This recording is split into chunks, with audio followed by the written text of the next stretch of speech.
Hi, I'm Cornelia with the Gateway Nature Preserve, and we're here at the Gateway Nature Preserve Forest Discovery Trail.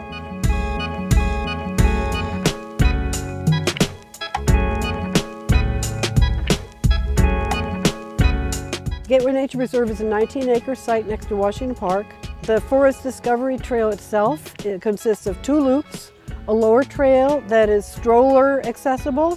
It's a pervious paved trail, and the upper trail is a little more strenuous that takes you deeper into the forest. People use trails for many different reasons. Some like to do strenuous hiking in the country or outside of the city. Some like trails for relaxation.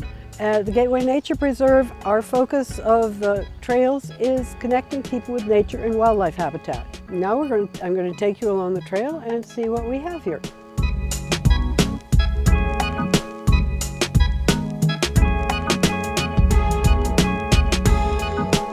As you can see, we have many different tree species. We've got poplars, oaks, maples, smaller trees like hackberry. You can see the hackberry has little berries, and it's a great food source for birds. In 2018, we put up a critter cam in the forest. It's a project called Candid Critters through the North Carolina Museum of Sciences. And we saw animals that we never see during the day, including deer, red foxes, raccoons, groundhogs, and chipmunks, of course. But it shows that there's a lot of wildlife in here, as well as a lot of birds. You can hear the birds around us right now. The owl box there is designed for a barred owl. We haven't quite had an owl nest in it yet, but we're still hopeful because we do see barred owls in this forest. This, I think, is maybe a deer track.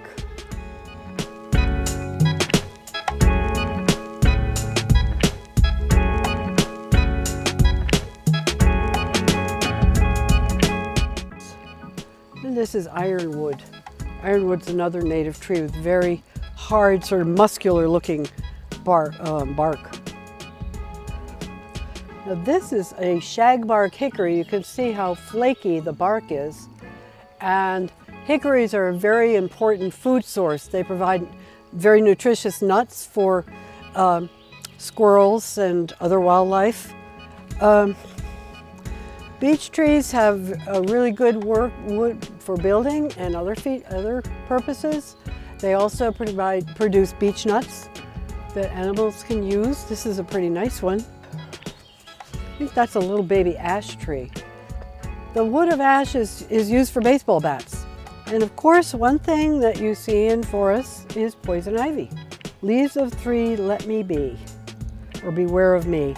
This hairy vine is poison ivy. It's also got English ivy growing over it, but the really hairy vine is a poison ivy vine.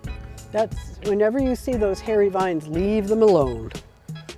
This is called bloodroot, and it got that name because its root actually is bright red if you were to dig it up. And the vernal wildflowers like bloodroot and Solomon seal and bellwort all provide a food source for pollinators very early in the season, before other trees are blooming. So they're part of a continuing feast that goes from early spring even into winter, where you have nuts that survive over the winter that can feed wildlife when there's nothing else to eat.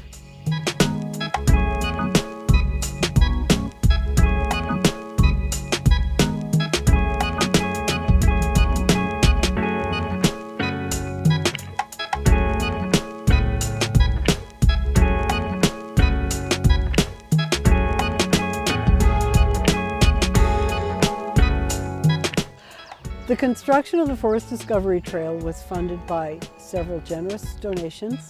We received a grant from the Sustainable Forestry Initiative that covered the cost of building the lower trail. Smita Souza Roy made a bequest in honor of her husband, Himanshu Gopalan, to build the natural upper trail.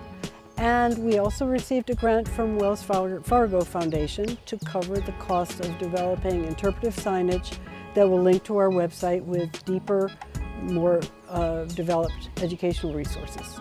Thank you for visiting the Gateway Forest Discovery Trail, and I hope you will come down and visit soon.